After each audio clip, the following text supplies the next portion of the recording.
But it never snowed on previous routes. This was unusual for the location, for sure. It was a lot colder. And the first night, it started at 6 p.m. So some people did stop and slept that night, but I decided that my strategy would be to cycle through the first night, get to the first checkpoint in the morning, and then carry on cycling until the next night. And the first night had some of the most challenging riding. It went up to the highest elevation point, which was about 2,500 meters. And that's where all the snow was. So kind of getting to the top of that mountain pass and treading through like thick 30 centimeter snow out of checkpoint 1 at 6 a.m. The sun came up at about 9, so still a few hours in the dark. But then when the sun came up, that was when I got to see where I was for the first time on the race, and it was so cool. It was like, it looked like Mars. It was just like somewhere I'd never been before, and it was just kind of amazing to, I'd already been cycling for almost 24 hours at this point. Maybe not quite, but like 18 hours. Welcome to the Seek Travel Ride podcast, where we share the stories and experiences of people who have undertaken amazing adventures by bike. Whether it's crossing state borders, mountain ranges, countries or continents, we want to share that spirit of adventuring on two wheels with our listeners.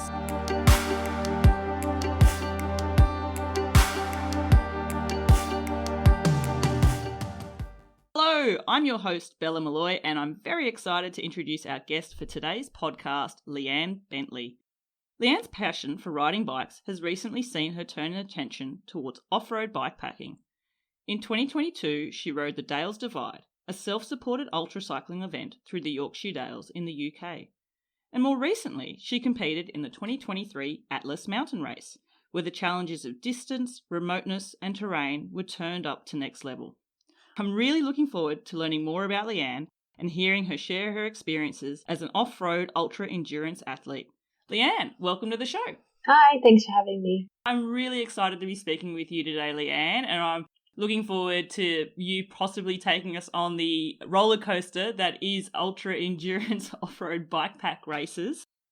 But first and foremost, a question I like to ask all my guests is, do you remember the very first bike you ever rode? So the very first bike I rode, I think I was really young when I learned to ride a bike, but the bike that I remembered riding was a Rocky Mountain, and it had the most 90s paint job that you can imagine. It was like spray painted with like blue, pink and white, and yeah, just peak 90s mountain bike, and it was very cool.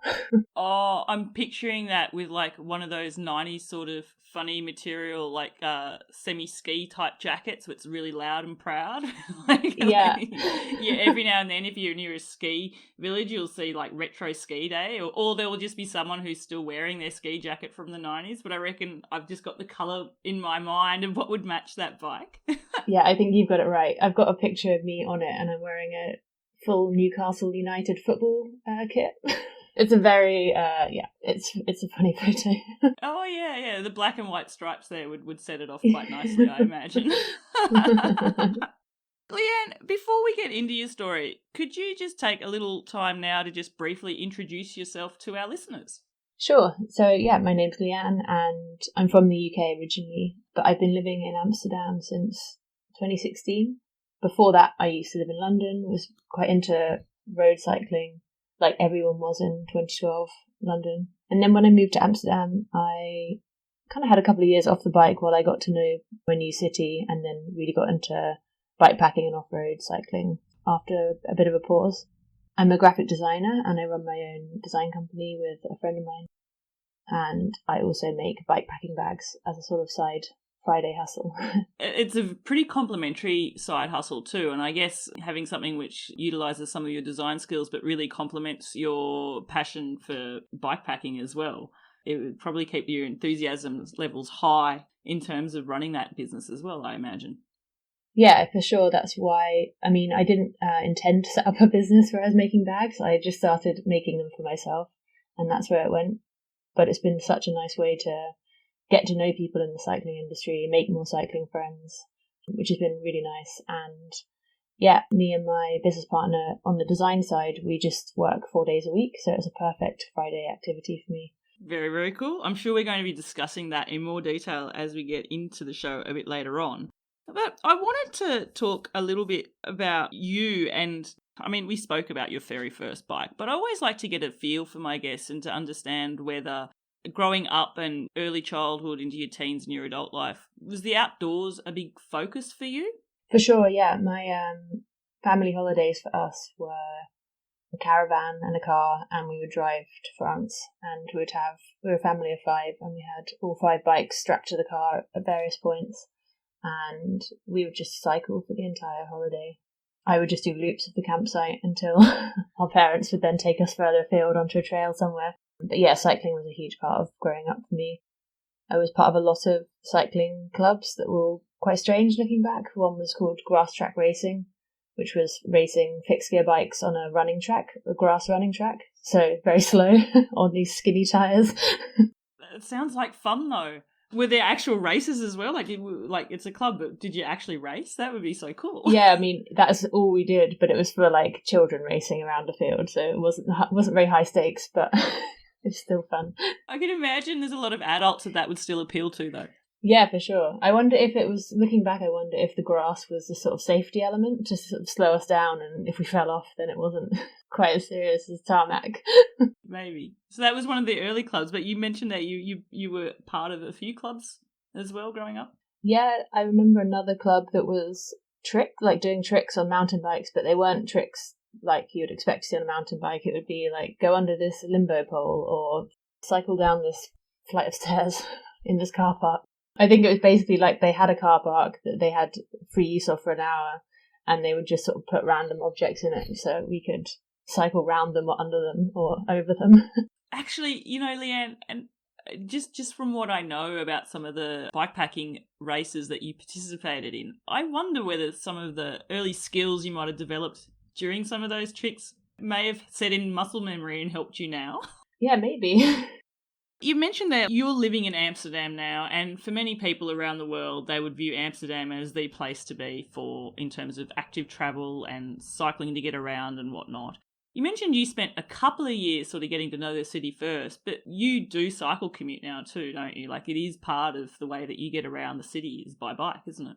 Yeah, and I should say that I guess I cycled from day one in Amsterdam, but when I cycled, it was just on what we call an Omar Fiets, which is a sort of granny bike that you use to get around the city. And I bought one on day one, so I never stopped cycling. But I guess I stopped cycling as a hobby because cycling is so ingrained in the Netherlands that weirdly it's less of a hobby. In London, you kind of really have to fight for your space as a cyclist, so it becomes a really big part of your identity. You know, you're either a cyclist or you're not a cyclist. In the Netherlands, everyone is a cyclist to a degree. So I guess that satisfied my need to cycle for a while. Yeah, I was just getting to know the city and making new friends and didn't have much time for extra hobbies, but then started to really miss cycling longer distances. So bought a road bike from my friend and started going on like 60-kilometre rides occasionally. But it wasn't until the pandemic that I got into off-road cycling and built up a gravel bike. And so we're talking about different styles of bike there. I know another bike that you have a cargo bike. I do, yeah. And you take your dog for rides in it, don't you? Yes, it's a really cool bike. It's an Omnium. They're a Copenhagen-based company that they make cargo bikes for messengers, so they're quite fast and nimble for cargo bikes. And it's just got a platform on the front that you can just strap things to. And I built a box on the front to put her in, and she hated it. So I took the box away, and now she just lies on this platform. I've got her like rigged to the side so she can't fall off, but she just literally lies there in the sun while I cycle her around, and she loves it. What's your dog's name? Beep. Beep. Oh my gosh. Beep. Beep. Going for a ride. I'll have to ask you to send a photo through and I'll add it to our podcast show blog for our listeners to see. What type of dog is Beep? She's a Podenco, which is a Spanish rabbit hunting dog, so she looks a bit like a Whippet, but with really big pointy ears. Oh, I was just going to say, does she have the big... Yeah. Do you ever ride along with Beep there on the cargo bike and look down and think, yeah, she's having a really cool time? Or is she just like totally chill? She's enjoying it, yeah. She's got really high prey drive because we got her as a rescue and she was used as a hunting dog. So we can't let her off the lead ever. So I sort of had dreams where we could go bikepacking and she could be sort of running freely in the forest while we were cycling along, which unfortunately will never be a reality. But what we do sometimes do is let her run on the side of the bike on the lead. So she'll be on the top for like an hour and then she'll be getting antsy. So then we'll let her off and she'll run alongside it and then she'll get back on. And we've trained her to jump on and off on her own, so it's all quite smooth setup now. And it's just a regular part of your routine now. Beep, come on, we're going for a ride. Yeah, definitely in the summer. She's a classic sight hound, very skinny, so in the winter she's too cold to go on it. But I wonder if you've made her own little coat. That's on the list of things to do. Awesome, it has to be. You mentioned there that the pandemic sort of gave you the drive to look into a different type of mode of cycling for you, and you mentioned bikepacking and things there as well. What brought that front of mind for you? What gave you that inspiration? I think, well, fundamentally, I did a lot of indoor climbing before the pandemic, bouldering specifically. I was obsessed with it, did it 3 or 4 times a week. Then when the pandemic happened, all of the climbing gyms closed, and as there's not a single real rock in the Netherlands, that ended my climbing career pretty drastically. So yeah, I already had a bike, I liked cycling, so I started going on my bike more. And then we got Beep, classic pandemic dog, and that was when I started looking into bikes that I could carry her around on. And it was through finding this Omnium bike and buying it that I was like, oh, this is interesting. It has this one by drivetrain. I haven't seen that before. And I hadn't really been in the sort of cycling scene for a long time. I didn't know what was interesting and cool anymore. And it was the pandemic, so I had a lot of time on my hands. And I went down a bit of a rabbit hole. And I just found bikepacking.com and all of these, websites that sort of talk about all this stuff. And I was like, this is the coolest thing I've ever seen. I want to build my own off-road bike. Didn't have any mechanical experience, but there was no availability of bikes at the time because of the supply chain issues. So I bought an old mountain bike for €80 that was purely so I could take it apart, put it back together and learn how to do bike mechanics in a low stakes way, which I did. And then I really enjoyed it, so I bought another one, fixed that up, and then that's when I trusted myself enough to buy the nice bike that I was going to build. Yeah, which was my gravel bike. What is your gravel bike? It's a Surly Midnight Special, so all my bikes are steel. That's awesome. My husband has a Surly as well. He's got a Surly Straggler. Nice. My gravel bike is a Norco, and I love it, and I say gravel bike, I use it to commute everywhere. We don't have a car, so I commute to shops and everywhere as well. And I've done lots of long distance tours, both set it up as a bikepacking bike with bikepacking bags and also with panniers as well for longer distance tours. And I love that bike. It's taken me great places. But I had the opportunity before I very first got one to also get a Surly Straggler, and I have to admit, there's a big part of my heart that wishes I did. But that is a topic for another show. But I love Surly. They're lovely. They've got lots of cred because they do what they say on the tin. Is the best way that I can put it. And they're pretty capable and really good quality steel frames there as well. I love the fact that you knew you needed to learn mechanics. So you bought cheap bikes to pull them apart, to learn how it all worked and to get those skills. Because I imagine, especially going into self-supported ultra rides, or even just bikepacking rides as well, where you're overnight somewhere, that those skills are now with you for life, and that's a real good thing to have in your own sort of tool bank, if that makes sense. But what was the first sort of bikepacking trips you were taking? Yeah, so I think the very first one was in the Netherlands. There's a really beautiful national park that's not so far away from Amsterdam called the Veluwe. And I hadn't, until I bought my off-road bike, I didn't even know that these places existed in the Netherlands. I kind of just assumed wrongly that the Netherlands was just super flat, super built up, not much to see outside. And then I was looking into routes and I found a few that people had made. And yeah, I just went away for a long weekend with my boyfriend and we went to Veluwe and then stayed at a campsite there, then did a few sort of loops from there and then cycled back again. And it was so much fun. The route was beautiful. I fell in love with the area. I now, because it's pretty convenient from Amsterdam, it's where I train a lot now. So, especially when I was training for ultras, I would just do really long rides in that national park. And it's really beautiful. Did you do many then multi-day sort of bikepacking rides then before you... I guess where this question comes from is you got into the bikepacking world, a world you didn't know existed until the pandemic, and then you went down the rabbit warren of seeing all this information online about them, and it was like, wow, this is awesome, I'm so doing this now. But did ultras come into it early in the piece, or were you riding a lot, doing these bikepacking rides, and then thought about the ultra side? Because when I asked this, I was having this conversation with someone yesterday that when you do an ultra, all of a sudden that becomes really normal because you surround yourself with finding out more about ultras or talking with other people who have done ultras. And so your own little echo chamber normalizes what really is a very, very abnormal niche part of the cycling world. Yeah. So how did it come into your life? I'm definitely like a bit of a full gas kind of person. Like I will research something and then exactly as you say, it will become really normal in my head. So I did very little bikepacking before I did the Dales Divide, but in my head, I'd done so much because I had lived on the internet for a year in the pandemic, just living vicariously through other people's bikepacking trips. So by the time I did the Dales Divide, I was like, I know this world inside out, even though I didn't really know it because I hadn't experienced it. But it was just all I've been consuming, so yeah. And actually, well, that's a good little segue then into the Dales Divide. So can you just give our listeners a brief overview of what the event is and why it appealed to you as your first event? Yeah, so it's 600 kilometres and with about 12,000 metres of climbing. And it's in a really beautiful part of the UK. It goes through the Dales, the Yorkshire Moors. It goes from one side of the country and back again in a loop. And it appealed to me because of the distance. It seemed like a relatively doable distance for a first attempt. It was off-road, which appealed to me because, yeah, obviously I've just been getting into off-road stuff. But also, I think from a safety point of view, I think I don't love the idea of spending loads of time on busy roads at night time if you're tired.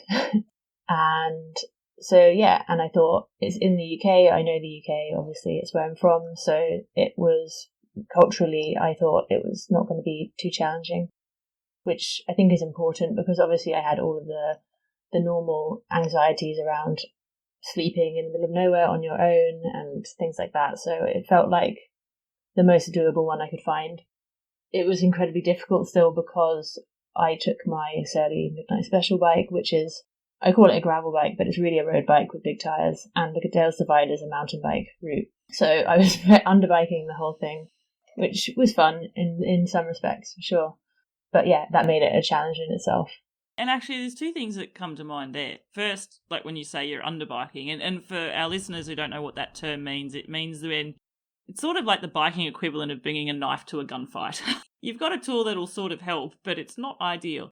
But also there, Leanne, you've chosen an event, and yes, it your home country, beautiful scenery, it's off-road, feels like a doable one for you, ticking all the boxes. But I'm just thinking training for an event like that in, I would say, one of the flattest countries in the world, that would have been quite interesting because the Dales Divide has quite a lot of elevation in it for such a short event too, just given where it is, correct? Yeah, and this was something that I really obsessed about in the lead up to it because I think I went on a training ride that was 240 kilometres. I basically just wanted to go out all day on my bike to see, can I ride my bike all day and do nothing else? And I could do it, but then I looked at the sort of stats when I got home, and I think the total elevation that I gained on that pretty long ride was about 300 metres or something. And I was like, I don't know what it means. I don't know what it means to... 300 metres, I think one of the flattest rides that I can do here locally in the Pyrenees. No, I think it would still go over 300 metres. But it's all relative. 300 metres in the Netherlands, I feel like you go a fair distance to to rack up that elevation. Exactly, 240. Yeah, essentially just a lot of bridges, yeah. Yeah, so that was a big thing for me. So I was looking into getting a trainer, but I was already spending a lot of money on all of the gear that I needed because I've never done anything like this before. So in the end, I found this sort of indoor gym where they have these watt bike style things and they do these hour-long sessions and they do like climbing training and stuff. So I signed up for some of those. I did a couple a week for about 2 months before the event, on top of my normal endurance training outside on my bike. To be honest, it was good. I actually enjoyed the hills, surprisingly. Didn't feel like I was unfit on them. So I think the training definitely helped. And it kind of did teach me as well that I think the most important thing for these events is getting a really good endurance base. It's just spending hours and hours and hours on the bike. And it's not hours and hours at a high intensity by any level. It's the total opposite of that. And in fact, I remember training for my ultra last year. I remember really having to accept that in my brain and stop stressing over like power and intensity because it's not about that anymore. The rides are purely about hours in the legs, for lack of a better way to describe it, because you're riding at talking pace. And what I mean by that is there'll be times where you're out of breath just because where you are, but you could probably you should be riding at a pace where you can have a conversation. Yeah, 100%. And after you've been cycling for 24 hours, you aren't going to be able to hit high power anyway. You will only have endurance to give, so that's what you need to train. I guess when you're signing up for something so new, it's obviously a real great motivator and a goal to drive towards. But then what was it like on the start line? You're actually there and it's all about to get very real. But I felt very calm on the start line of the Dales Divide. I think I'm such an over planner and quite an anxious planner that I did all of my anxiety before in the lead up to it, and then once I got to it I was like, cool, this is what we're doing now, and I was just like totally like excited and happy to start. So, and that's also how I felt at the Atlas Mountain Race as well, to be honest. So yeah. So hot tip for anyone wanting to do these: be anxious and overthink every scenario and have your bailout plans ready. I think so. I mean, everyone's different, and I think people are going to go into ultra endurance with a lot less planning than I go into them. But for me, especially with the Atlas, for example, you know you're going to be so far from help sometimes. You just need to know, for me, in order to, because obviously it's a lot about your mental state and being able to sort of mentally get through these things. For me, a good way to get into that good mental state is knowing that I can look after myself, and I know I can do that because I've thought about every scenario and I've packed accordingly, and I feel like I've got the stuff I need to deal with everything. So, and I think you can only get there by really thinking about it a lot and testing things. Just a thought, you could turn up to the event, you're just happy and chill. I don't know that chill's the right word, but you're relaxed. Yeah. I think that then just sets you up to just be so aware and present of what you're doing, so mindful when you're actually in the race, because you don't have, you've already thought through the concerns and you feel prepared, so you can just actually enjoy the act of riding through and participating. Yeah, for sure. And actually with the Dales Divide, like, I actually wasn't prepared at all because I'd never done it before. I didn't really know what it would be like, but ignorance is bliss. And yeah, and I think the first 60 kilometers I was just having a ball. I was just like, I reckon I can finish this really quickly. This is going to be like no big thing. What happened after 60 kilometres then? Like you've distinctly pointed out 60 kilometres there. What happened next? That's where we got off-road. And when I say off-road... That's where it got real. Yeah, and through that. Well, so off-road in the Netherlands means a very different thing to off-road maybe anywhere else. The Netherlands is just so manicured and well looked after, and it was all below the sea at some point. It's all been recently built, and every like a gravel path in the Netherlands is like perfect, and it's obviously there's no hill, so you're just rolling along this fine gravel path, and it's really nice, and it's really, you could do it on a road bike, to be honest, but you get a gravel bike anyway because then you feel like you're part of the the off-road club. No, the Netherlands, it's not always like that, but a lot of what I have access to is like that. And then, yeah, I went on the Dales Divide, and suddenly you're going off-road and there are rocks everywhere, and the gravel is not gravel or what you think of as gravel. It is just giant rocks and really steep hills, and yeah, it was pretty scary. I basically had to learn to ride downhill fast on my bike for the first time whilst I was doing the race. And downhill fast on a bike that wasn't ideal for that event.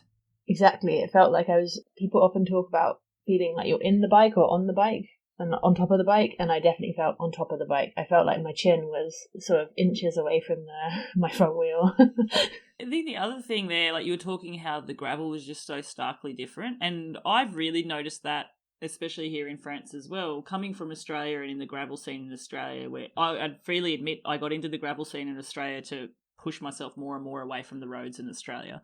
And we had lots of dry, big, manicured, I would nearly say, fire roads and trails. It's not to say that there weren't rough ones, and there certainly are steep ones, but the surface was fine. But coming over here, what gravel means here is a totally different thing. Here in the Pyrenees, it means nanny goat trails that go right up the side of a mountain. But I imagine there in Yorkshire as well, you're talking about the rocks, and they're just totally different, and the terrain's steep and different. I imagine it's pretty wet and boggy as well. It was incredibly boggy, yeah. The weather was amazing. We were so lucky with the weather because previous editions of Dales Divide, it had rained for the entire event. And that's what I was mentally preparing for, because I thought it's highly likely it will rain the whole time, so I need to be okay with that. But it was sunny for the entire time, apart from the last night, which is a whole other story. But it had obviously been raining pretty constantly up until that point. So there was just, kilometres and kilometres of bog. One night, just walking your bike for hours and hours through bog, constantly getting your foot in this boggy water. Unrideable. So yeah, that's a specific challenge to the north of England at that time of year, I think. But I could just also imagine there'd be points where you're were there points where you're just riding along and all of a sudden your bike's just gotten stuck in the bog or stuck in the mud? Is that something that happens too in that type? It happened to me within the first few hours of the first day, so I was sort of getting more confident on my bike. Yeah, thinking I need to stay on my bike more often than getting off and pushing, and it was going okay. And then I really enthusiastically sort of came off this grass verge. There was a big bog in front of it that I hadn't seen. My front wheel immediately sinks entirely into it, and I go over the handlebars directly into the bog, completely covered in thick mud, all over my bike, all over me. No way of cleaning it off. So I just am that muddy for the entire race. Would have made for great ride photos. Yeah. Is that a point where you just have to laugh and move on? I did laugh, yeah, because it didn't hurt. A soft landing. It was a completely soft landing, and all I could do was laugh. And I remember several hours later, about 10 p.m, getting to a petrol station to get some food, and they had some napkins, and I was just pathetically wiping away this mud, but it was just so much mud, and it just didn't work. So I was just I just have to let it dry. I'm just imagining you fully, when we were talking about that mindset, because you're all prepared and the anxiousness of pre-planning what could go wrong. I'm not sure that having a face plant in the mud was part, or a full body somersault in the mud was part of that planning. But did you have a lot of spare clothes? Were you encased in mud for the whole event, or? Yeah, I fell in multiple times over the race, and I didn't have any spare clothes because I had reading into this sort of ultralight way that people do these races. I don't need extra clothes. I just need the clothes that I need. So definitely didn't bring any extra clothes, which is something I learned for the Atlas. I did bring extra clothes. You're definitely fully immersed in the experience, literally and figuratively, in that moment, weren't you? For sure, yeah. So you were bivvying for the Dales Divide as well, weren't you? Yes. For our listeners, bivvying is really lightweight sleeping outdoors, almost under the stars, really, aren't you? Yeah. A glorified place where you can put your sleeping bag inside and sort of be a bit protected from the elements. What was it like bivvying there, and did you practice bivvying in the Netherlands? I didn't practice bivvying in the Netherlands, and my boyfriend kept saying, you should sleep in the garden for a night as practice. And I was like, I don't want to sleep in the garden for a night. So I'm just going to assume that bivvying is fine. Yeah, that was probably the one thing I didn't test. I just assumed that bivvying would be kind of horrible, but it was a necessary thing because you really don't have the space to carry a tent. So I was like, it's better that I don't know what it's like. I have no choice. Bivvying is how I'm going to sleep, so I just get on with it. And actually, it's fine. I think I had a really good bivvy. Can really recommend it. Actually, I read a lot about how condensation can be a really big problem with bivvies because you're basically sleeping in a waterproof sack, but I didn't experience that. And it was really nice to be under the stars. On the first night, it wasn't under the stars, actually. I was in a trolley park at a supermarket. Oh, what a location. I know, perfect. Beautiful. I was just about to launch into, do you remember that first sunrise when you woke up? Oh, yeah, the coin return bay for the trolleys. It was beautiful. Flat and dry, that's what you want, though, I guess. Yeah. Moving on from bivvying, I imagine going through such a scenic part of the UK, bike race or not, would have its real high moments as well from a landscape point of view. Do you have those sort of coming back now as memories sometimes as well? Oh, 100%. It was so nice actually to go back to. I have a challenging relationship with the UK since I left. Brexit happened after I left, and yeah, I have a complicated relationship with my home country. But going back last year to do the Dales Divide, I was just kind of blown away at how beautiful it can be in the UK and just how nice everyone is up north in the UK as well. Just had such a nice experience. Met some lovely people and saw some amazing sights that I think I wouldn't have seen in another way, The great thing about doing an ultra endurance event is that you have to be quick, so you can pack so much landscape into a small amount of time. And I just got to see such varied landscape. It was so different at every turn. And yeah, I can really recommend the route, and it's free. and it's really encouraging for beginners as well. So from the first event, I really recommend it. Did you have the opportunity to ride? I know it's a self-supported event, which for people listening who aren't sure what that is, it means that you need to carry everything you need to get through the ride yourself, and there's no outside assistance.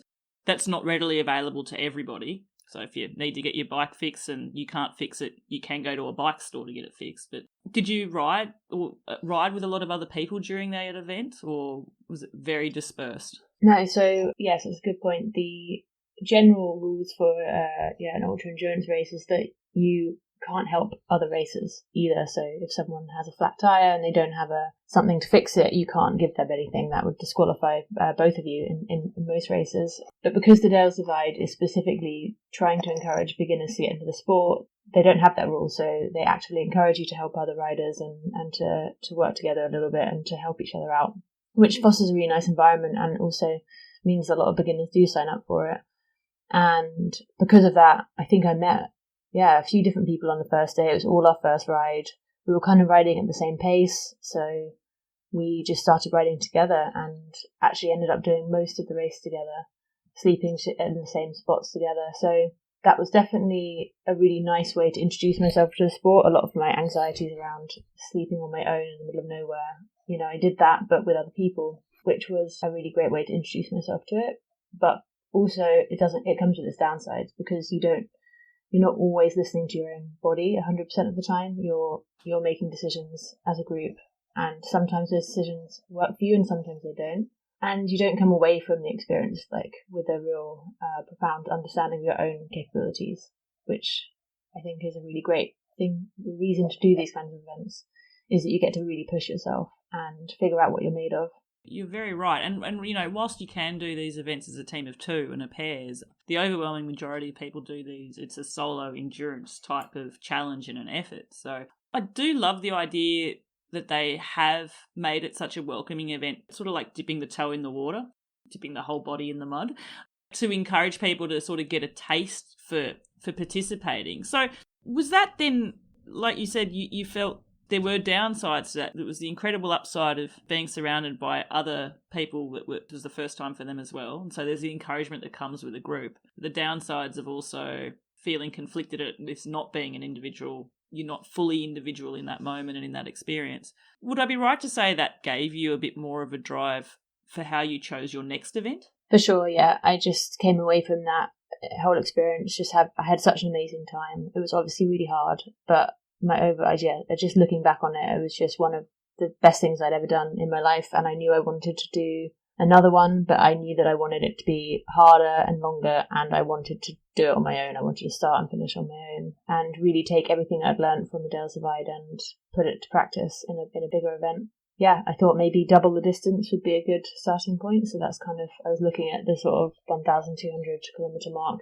I thought the Atlas looked amazing. The route looked incredible. I'd heard just so many good things about Nelson, who directs the race. He also does the Silk Road mountain race. I think the level of sort of planning that he puts into these races and the sort of things in the background that help make it safer, considering you're in the middle of nowhere and in really remote places without great infrastructure. They always have control cars, they have checkpoints, and they have an ambulance on the route as well. So just these things that are put in place to make cycling in these really remote places more safe. And I think that's really, really good. And I had some friends who had done the first edition and they really enjoyed it. So I thought I'd sign up, and I got the race manual. When you were saying your criteria there, it's certainly ticking all the boxes. Were there other races you considered as well? Were you weighing up, or was it clear pretty early on that Atlas Mountain Race was what you wanted to focus on? Yeah, I looked at a Trans-Balkan race, which I still really love to do. I think that's going to be my focus for next year. My main concern with that one was it seemed more difficult to figure out how to get to the start line and then leave from the finish line with the Atlas Mountain Race, because there's just more sort of planning that's put in from the team that organises it. So I knew that I had to get to Marrakesh, but that was kind of it. The race starts from the hotel, so you can stay at the hotel. There was a coach back from the finish line to Marrakesh, so it was knowing that you were going to be pretty wrecked at the end of it. There wasn't going to be too much stress trying to figure out how then to get home again, which also adds up cost as well, and it's a very expensive sport. And I thought, at least with this one, I kind of knew up front how much things were going to cost me there wasn't going to be any sort of surprises. You finished Dales Divide, very quickly realised that was awesome, but I want an even harder challenge and I want to be on my own. So Atlas Mountain Race is the front runner, and you sign up. When did you sign up for that? October. And it's only just recently finished, so it was raced in February 2023, just for people who may be listening to this way in the future. Yeah, I had 3 months to train, and actually when I signed up for it, I was off the bike with an injury and had been pretty injured for a lot of last year with knee problems. So I wasn't really in a great state to do it, but I knew I wanted to do Atlas Mountain Race. The year before it had been October, so I wasn't sure when it would be. And then when it got announced in October and I saw it was early February, I was like, oh, that's really soon. I think that's probably not a great idea. But the sign-up process is you don't have to pay up front. You just have to sort of answer a questionnaire so they can get a sense of whether they think that you would be able to do it. So I just thought I would just sign up so I can find out more, so I can get the race manual, read it, find out some more information. And I did that, got the race manual, spent a week, 2 weeks maybe, really thinking about it. A big part of it for me was that the race manual has a whole section on harassment issues that women have faced previously. So that was a really big concern and probably overtook my injury in my sort of anxiety, overthinking. I emailed Nelson, who runs the race, and he put me in touch with Jenny Tuff and Ash Kerlock, who had both raced before. And I spoke to both of them, and they were really positive about the race and kind of really encouraged me to do it. And I thought I went and got a bike fit as well around that time, which I hoped would sort of help with my knee issues. Yeah, I took a bit of a gamble on it. I signed up. I thought, if in 2 months' time I'm training isn't going well, I'm still injured, then I don't have to do it. But it was definitely a bit of a gamble. Drawing on the experience from the Dales Divide, moving towards the Atlas Mountain Race, was there changes in your training that you implemented? I got a mountain bike after the Dales Divide because of doing the Dales Divide on a gravel bike and seeing people doing it on mountain bikes and having so much fun. I was like, I need a mountain bike. I really want a mountain bike. So I bought a mountain bike. So I'd actually had my gravel bike fitted already, but my mountain bike hadn't been fitted because everything just gets so expensive and you just have to prioritize sometimes. So I was riding my mountain bike a lot because I knew that's what I wanted to do the race on. So it felt logical to do a lot of training on that. But that also made me not want to train as much because riding a mountain bike in the Netherlands isn't always very fun. We were talking about underbiking earlier. It's overbiking. You're overbiked. And it kind of makes these really gentle trails feel kind of boring. Yeah, I'm trying to think what else I did. I mean, I just did a lot of endurance. I had a physio and he said, your knees are okay, just don't do any high intensity stuff. Just do lots of endurance based stuff, which is what I do anyway. That makes up a lot of my training. For the Dales Divide, I then obviously started going to that indoor training place and doing a lot more high intensity stuff. And I wanted to do a couple of months of that this time as well, but I didn't end up getting to do that. I think I did a handful of on the trainer, sort of targeting zone 3, zone 4. It's double the distance Atlas Mountain Race to Dales Divide. What about in terms of elevation? Does it work out to be roughly double the elevation as well? About that. It was 25,000 meters. It's a lot of elevation. Yeah, it was so many mountain passes. Well, in 1,200 kilometres. 1,300 kilometres, yeah. That is a hilly course. Yeah. You are in the mountains, the Atlas Mountains at that as well. Something I was just thinking there, actually, Leanne, is you would have been training in winter as well. Yeah. In the Netherlands. Yeah. You might be overbiked, but I imagine it would have been grim. It was, and this is another thing. I was training through the winter for the Dales Divide as well, because that was in mid-April, and I started training for that in January. And last winter turned out to be a really nice winter in the Netherlands, and it was sunny all the time, and it was about 10 degrees, and I was like, oh, what's the problem? Training in the winter's fine. So this year, I was like, well, last year was really nice. I really enjoyed training in the winter, so I won't have a problem. And this winter was really not nice. It was a lot colder, a lot more rain, and I think there was a moment in January, so really getting quite close to the race, and I opened my weather forecast app, and it was just forecasted to rain every single day for 2 weeks. So that's when I finally just was like, okay, I'm buying a indoor trainer. And that's when I started doing some more structured training, but it was so close to the race at that point. Like it was like a month out of the race was when I started doing that. So yeah, my training was definitely a bit all over the place for sure. But I had just come from, if I look at like cumulatively over the year, I had obviously done the Dales Divide and then did loads of bikepacking after that in the summer. And then although I had time off for injury, I did accumulate a fair amount of kilometres last year. So I think my overall fitness wasn't in too bad a shape. I dare say that if we were to compare your overall fitness at the start line, you'd probably put others, it would pale in comparison, no doubt. I share those grim feelings. I remember opening the weather app, and I know I'm in the south of France, but I can tell you we had an extremely grim January here.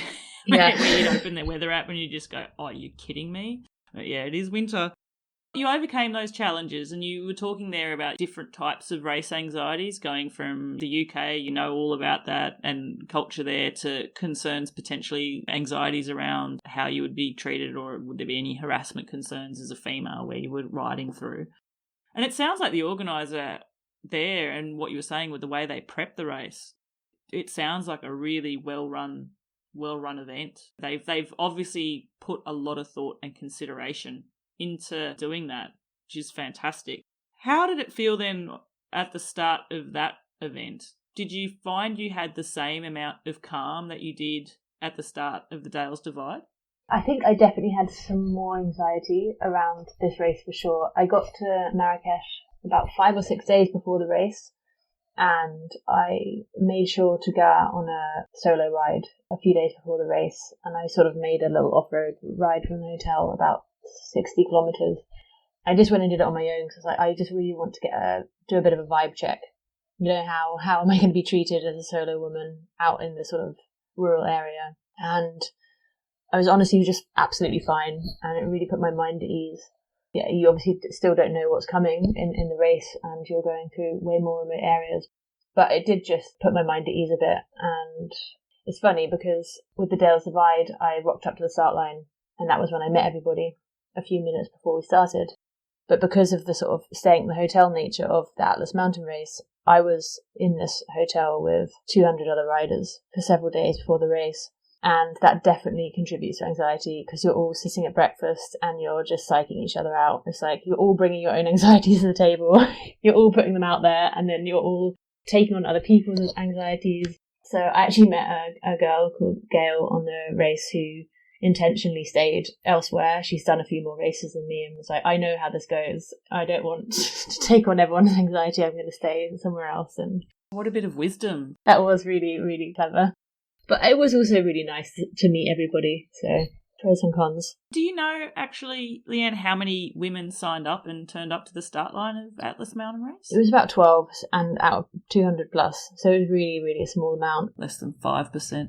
Yeah, it was really low. And I'm sure that information in the race manual would have put some people off, but I also think it was really important to include it. So I just think it's the reality of being a woman and doing races in certain parts of the world are going to be more challenging than other places. But what I will say is that I just did not experience any issues the entire race. Everyone was so welcoming. I just met so many lovely people and felt really safe for like the vast majority of the time.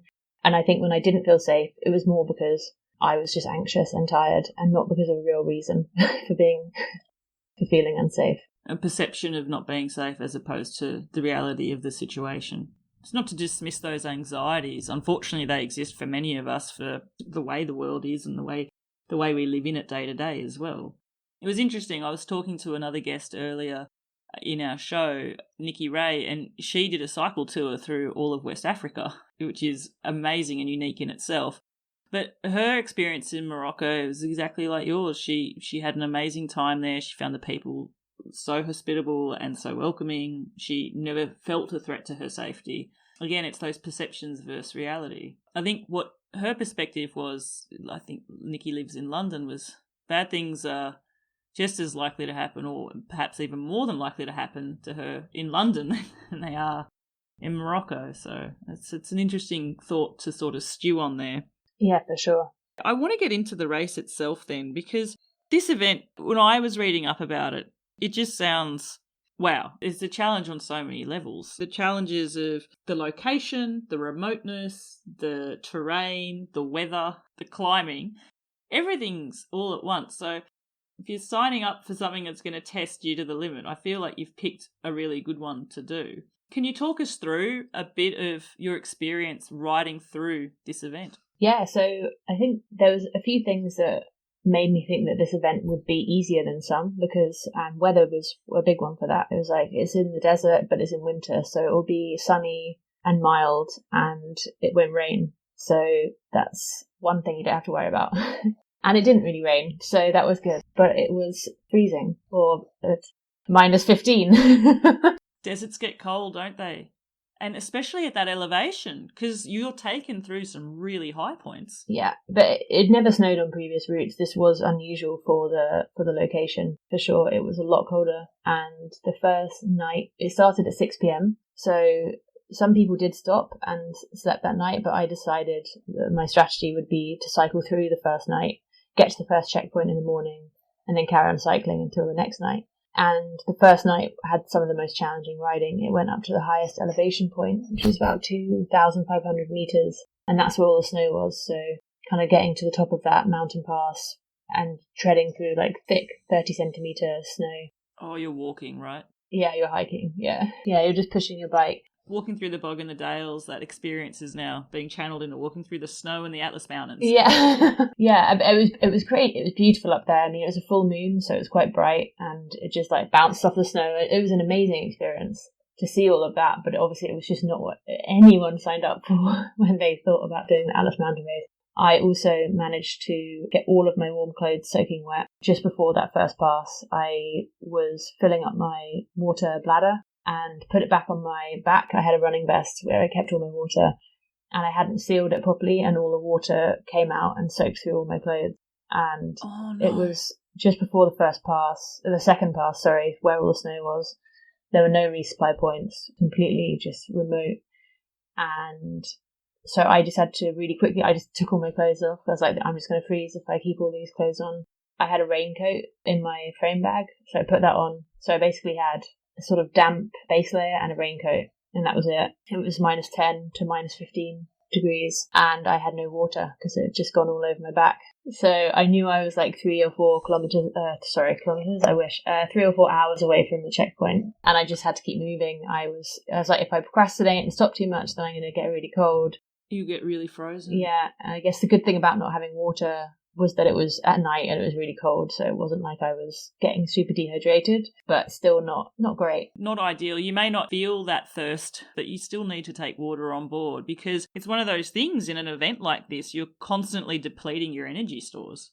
Oh my goodness. Sorry, I'm just thinking of the grimness of being soaked through and having to go up a pass as well. It's not like you're soaked through at 300 meters of elevation or at 0 meters in the Netherlands and it's raining and you're wet. This is very different and extreme. What a challenge you've just added into the mix. Yeah, really, that was foolish on my part for not taking my time and doing up the I don't think it's foolish. It's one of those things, like, it happened. I don't think you can blame yourself. I don't think you should. Yeah, for sure. With these events, things like this happen, and it's more about how you deal with them that's the real test.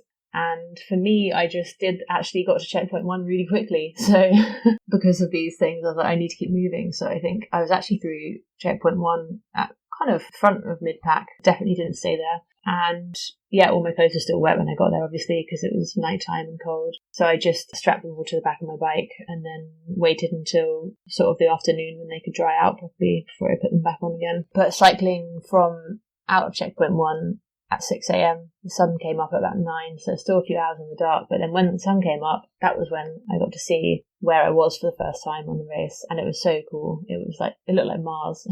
It was just like somewhere I'd never been before, and it was just kind of amazing to, I'd already been cycling for almost 24 hours at this point, maybe not quite, but like 18 hours. And then so it was, really beautiful to see all of that for the first time. For those of our listeners who've not ever seen images from the Atlas Mountains, I definitely encourage you to do a Google image search and just see what that landscape is like. I think actually the way you describe it, it's probably, it does look like Mars. It's like you're the Mars rover. Yeah.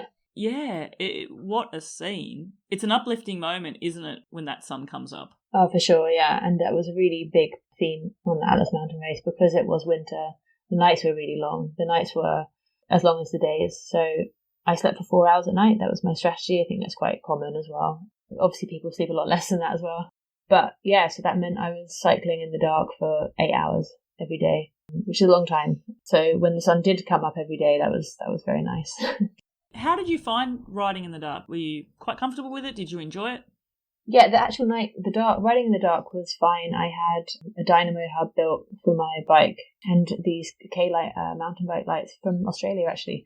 They were really, really great, and I just felt like really secure with that setup. The actual sort of technicalities of riding in the dark were fine, but it was more just like, as the sun would go down in the evening, it was like, okay, I probably need to find somewhere to sleep soon. And I think that kind of adds a little bit of anxiety because you don't really know where you're going to sleep. You haven't found a bivvy spot yet. You're like, I know I need to sleep, but how will this happen? And you're tired. Were there times, can I ask there, where you're having to look for a bivvy spot and it is dark? So it is just a dynamo lighting up, seeing rocks. Yeah. Where's that flat trolley bay when you need it? Yeah, so the first 3 nights I slept outside, and it was very much just very remote, rocky landscape where you'd eventually find a patch of ground that didn't have rocks for a human body-shaped amount of time. But because of the conditions, because it was really cold and really dusty and dry, I got quite bad, I don't really know what it was. I got some inflammation, I guess, in my lungs or in my throat or something, and I got a really bad cough, and I really struggled to breathe, especially at nighttime. So, for example, I would finally stop for the night and get in my bivvy bag, and I wouldn't be able to sleep on my back. My airways would just slowly close up, and I would just have to cough literally dust out of my lungs for a full hour before I could sleep. And that was quite worrying, and that only got worse as the race got on. So after the 3rd night, I didn't sleep outside anymore. It definitely made it worse, being out in the cold and the dust. So after that, I kind of thought I was kind of close to scratching because it was really bad. But I thought, no, I just need to take it a bit easy. I just need to wind back on the kilometres a bit and sleep inside. So that's what I did for the last 4 nights. We were talking about your knee injury leading up to the event and your concerns with that, but having something like the ability to breathe freely, not just when you're riding, but also when you're resting. You've only got 4 hours of sleep that you're allocating a day. It's not a lot, but it's sufficient. But I liken it to when you're sick at home, that first hour or so lying in bed trying to get comfortable enough to be able to breathe and sleep. I can't imagine that happening during an ultra in the Atlas Mountains. Yeah, it certainly added an interesting challenge to the mix. Yeah, absolutely. And so when did that actually come into play for you? Was that early in the race? Because I think it was the 2nd day, and it actually hit a lot of people. So a lot of people scratched because of it. It had a really high scratch rate this year. I think 90 people scratched, including the front runner. He also started having breathing issues, and obviously because he was riding to race, he was really pushing himself at a level I obviously wasn't. So for him, it wasn't viable to continue. But yeah, it affected a lot of people. It'd be interesting to know if there was an atmospheric phenomena with the dust there or something that brought that up. It must have been, yeah. Yeah, exactly. Riding a route of that distance, we were mentioning before, Leanne, in the Dales Divide, when you're riding along, you got to see the landscape changing, and that was amazing. I've not been to Morocco, I've not been to the Atlas Mountains, but I am just imagining a race of that distance. There's a lot of subtle changes and stark changes that would take place along the way as well. Yeah, for sure. It was so because we were going towards the coast. Eventually, it did a big U. So we started in Marrakesh and we went sort of over the mountains, and then it was very deserty, very Mars-like.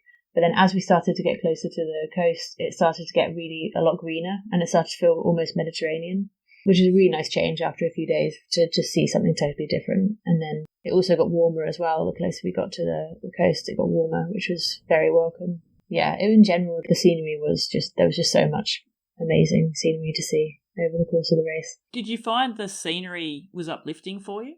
For sure, yeah. I mean, this is one of the reasons I like to do these races, is that you get to go to somewhere that just so remote and so incredible to see. And I actually think, in going back to the topic of women doing these races, it does add a great framework for women to be able to go to these really remote places. Because yes, on one hand, you do have the anxiety of being on your own in these remote places, but doing a race, there will always be someone not far behind or not far ahead. You'll have a tracker. There's all these processes in place that do actually make it safer to be in these wild and remote places. So for me, I think it's such a great format to see them. We were talking there, you had the challenges of the weather, the snow, the unfortunate situation of losing and unloading all your water and soaking you through, and the chills that come with that, the breathing issues. What about the challenge of the terrain itself? We were talking prior to the event how you were prepping yourself for so much climbing. How did you go with the climbing? Yeah, I'd never done a mountain pass before, and now I've done about 10, I think. Actually, I don't know how many there were, but... You've done a mountain range. Yeah, and that was a whole different thing, you know. There's a big difference between deep elevation that's sort of rolling and then elevation where you're just going up, up, up and up for 15 kilometers. And that was definitely something to get used to. But, you know, I had a mountain bike this time, and after doing the Dales Divide on my Surly Midnight Special, I just felt like I had just a perfect tool for the job. And the environment never really fazed me. There were people doing it on full suspension, but I never really felt like I needed that. I just had a hardtail. And for me, that was the difference between sort of gripping on for dear life on the Dales Divide on the downhills and flying down them on the Atlas Mountain Race and just having such a good time. So yeah, in terms of the terrain, yeah, it was rocky and I expected that, but I felt like it felt really doable on the bike I had. Apart from, there's this section called the Old Colonial Road, which is this old road that was built a really, really long time ago, and it is incredible to see. And it stretches on and on and on around all of these sort of mountains and canyons. And it's basically just rocks, just giant rocks. And the road has fallen away in places, so you can't go there by any other vehicle anymore. And to get through it on a bike, you have to sort of carry your bike down into this washout and then back up the other side. And that was really challenging, and that was pushing a lot. And I was quite ill at that point, and yeah, that was really tough. That was a real sort of I want to scratch moment, but you can't scratch because there's no way off. And that's the kind of interesting thing about ultras is there will be times when you want to scratch, but what does that mean? You're in the middle of nowhere. To scratch there, you still have to keep going. So by the time you've sort of got to a place where you could logically scratch, by then you're kind of over the bad feelings and you're having a good time again. It is amazing how the ebbs and flows, that roller coaster of emotion comes in, and it can change in minutes. And for good or bad, unfortunately, or fortunately, it's like you can be just on the lowest low of your life, and then all of a sudden something happens which just is uplifting. The sun can come up and lights up Mars, or you've got an over and ass rocky hurdle and all of a sudden you're enjoying the wind in your face on a descent and having fun. What about the challenges of fueling in a remote area like this in Morocco as well? We talked about losing all your water, but what about from a nutrition perspective? So nutrition was a really big thing for me because I am vegan and have been for years, and I knew from talking to friends who'd done this race before that pretty much the only thing available is omelette. You go to a restaurant in the middle of nowhere and it'll be the only restaurant you've seen all day, and they'll have omelette and that's it. Occasionally there'll be a vegetable tagine on offer, but often that will take 2 hours to cook, so it's often not really a viable solution for a race. So leading up to the race, I was looking into carrying as much nutrition as possible, but obviously you burn so many calories on a race like this. I think in the ballpark of 10,000 calories a day. And I had only had space to carry about 10,000 calories. So that was one day, or a smaller portion of what you need spread out over the 7 days I did the race. So I carried a few dehydrated meals with the idea that I could cold soak them. So put cold water in them and then just leave them for several hours to gradually hydrate. They're quite bulky, so I only could fit in 3. And then I just bought a lot of like meal replacement bars, so these sort of high calorie energy bars that are supposed to be sort of, have a full nutritional makeup. And I tried to also make a breakfast mix thing out of like oats and vegan protein and peanut butter. So I put quite a lot of thought into it going into the race and added probably like 4 kilos to my overall weight on my bike with all of this stuff.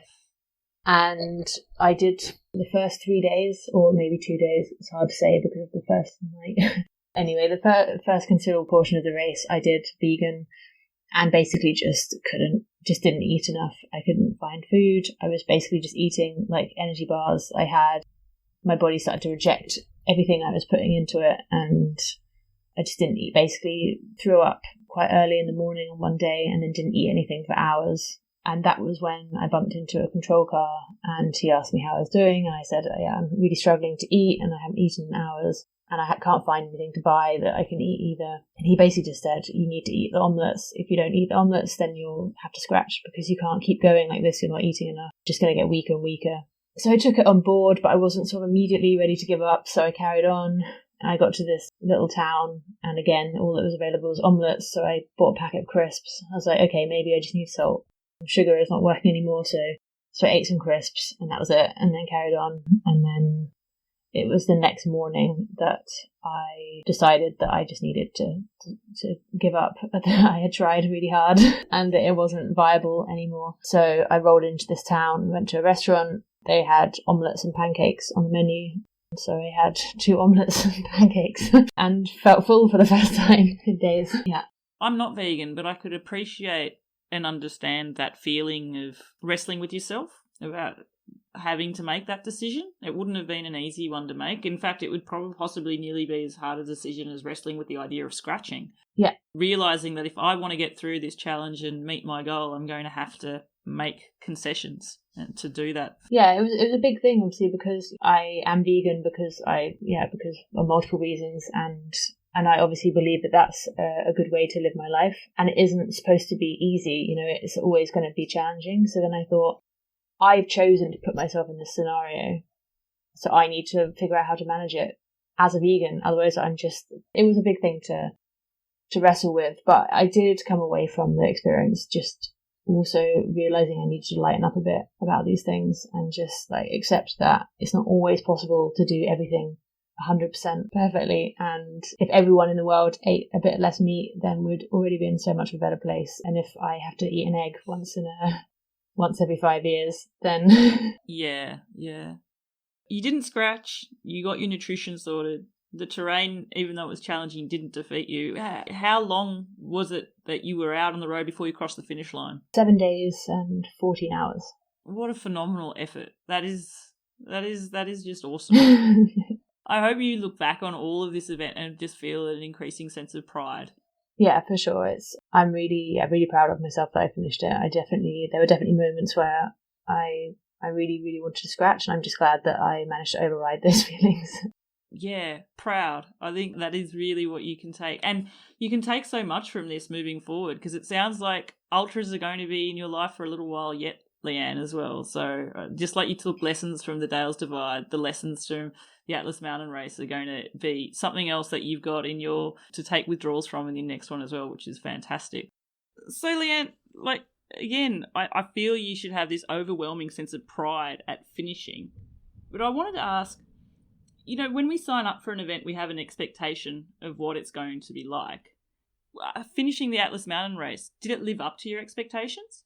Yeah, for sure. I mean, I think it surpassed my expectations, because it was just so much more, in terms of the weather and the conditions, it was so much more challenging than I expected it to be. But in some ways, it was also more amazing than I ever thought it could be as well. So yeah, I don't know. It's really hard to imagine what these races are going to be like before you do them. And I think maybe that's also a good thing, because you'd probably psych yourself out doing them if you really knew what was coming. But I think, yeah, it definitely surpassed my expectations in most ways.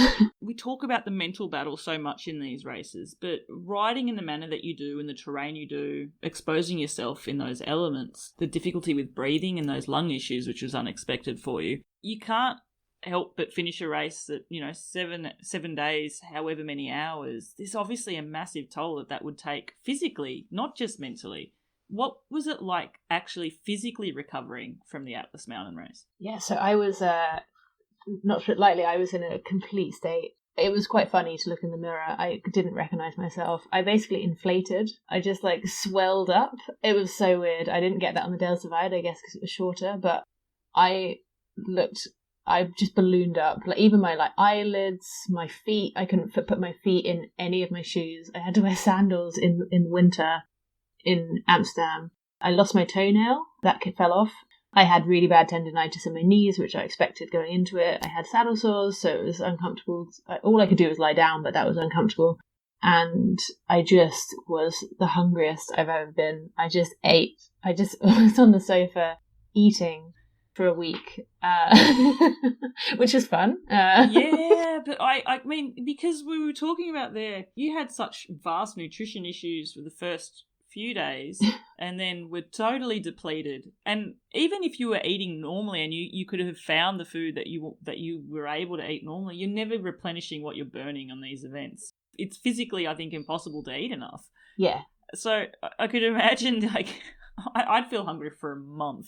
I still am hungry. What was great? So can I ask, was there something specific that you were craving and just enjoy eating out on? Like, it was just actual meals, like really big meals and vegetables, lots of vegetables. It's funny, actually, speaking about vegetables, I often find on a cycle tour, it's one of the things I find I crave the most is like fruit and vegetables. I find sometimes you can get into a spin where it's all just the same. So it's like, oh my gosh, fruit and veggies. Yeah, wow.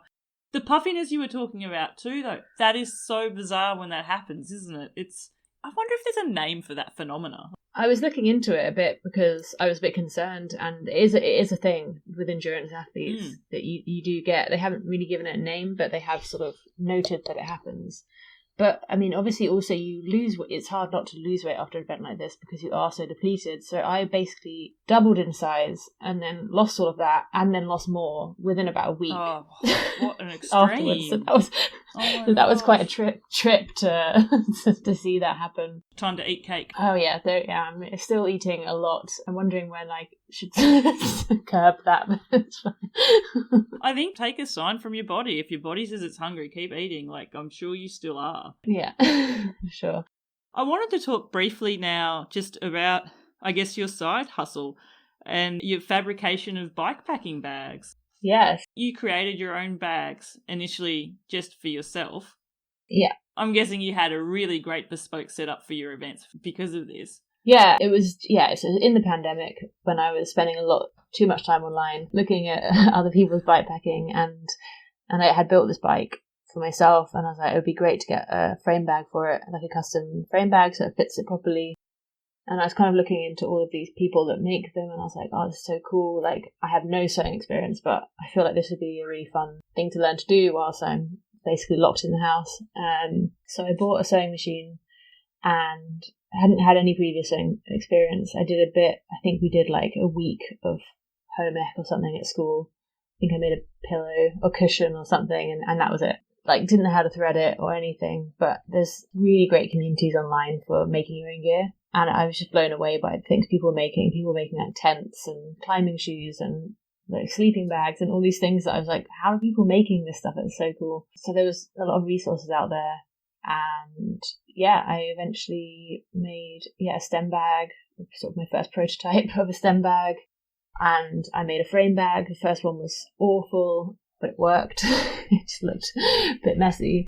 And just got really into it. Like, as a graphic designer by trade, I can use the software already that's kind of useful for patterning and designing bags. And so I just got really into it and was just making loads of bags myself. And eventually a few people asked me for some, so then I made them bags, and it kind of spiraled from there. Awesome. And now you run a pretty cool little side hustle online business making bags. What's it called? What's your store called so our listeners can find you out there? So it's a pun. It's called Carrie Gear, spelt like a name. So like Carrie as in Carrie, and then Gear as in Richard Gere. But also it means to carry gear. I love it. And I will definitely provide a link to Carry Gear in the show notes for our listeners. And I invite you to have a look at the awesome bags that Leanne is making, especially if you're into the bikepacking world and you're just getting into it. Definitely consider going there and getting your bags. Like, they have been tested in these ultra races, so we know that they are up to the challenge. They have. Actually, on that note too of how to find your store, how can our listeners keep in touch with your future adventures and follow along? Are you on social media at all? Yeah, I'm on Instagram. My name's Leanne Bentley, and my Instagram handle is Leanne_Bentley, another underscore. And then you can also find Carry Gear linked from there as well, and that's where I post semi-regularly. Fantastic. Leanne, I have thoroughly enjoyed talking with you and just listening to you talk about this world of bikepacking, how you got into it fully immersed into it and got into the crazy side part of it, which is ultra races, I am definitely going to be keeping an eye out to see where you end up and look for your name on the start list of the Trans-Balkan race, because I think that seems to be where my detective trail will lead me. I do have a couple of quick, short questions, which I do finish off with all my guests, and they are, it's interesting actually, because I'm not sure what the answers to either of these are going to be this time. First one is, if you had the choice of riding constantly into an uphill or a constant headwind, which one are you going to choose? Okay, this is easy actually. Uphill. I need to start keeping a tally of this. From my memory, I think I only have one or two guests that have ever chosen the headwind. Why are you choosing the uphill? Well, I live in the Netherlands, which is famously headwind central. They call it the Dutch mountains because we don't have mountains to climb here. We just have constant headwind, and it's, at least when you're climbing, you get to go down the other side. And that's really fun. Maybe you don't in this scenario, but at least you could maybe trick yourself into thinking you can. But with a headwind, there's no treat at the end. No, you're not tempted to line up for the Dutch Headwind Championships. Was that called the race around the Netherlands? Yeah, that is an ultra. Yeah, literally my worst nightmare. I'm not a flatlander cyclist myself. I do prefer it when the road goes up. That's why I live in the mountains, and I could not think of anything worse myself than just a perpetually windy flat race. But anyway, the next question is, if you have the choice of riding 4 hours on a bike, would you prefer to be riding 4 hours on your own or 4 hours with other people? I think with other people. Most of my riding is done on my own, out of necessity, you know. I need to train, and it's not always easy to find someone when you need to go out and train. But I love riding with other people. I wish I could do it more. Actually, we should also include your dog there as well. Yeah, but she can come. I feel there's a potential for another Instagram account, Beep's Own Adventures.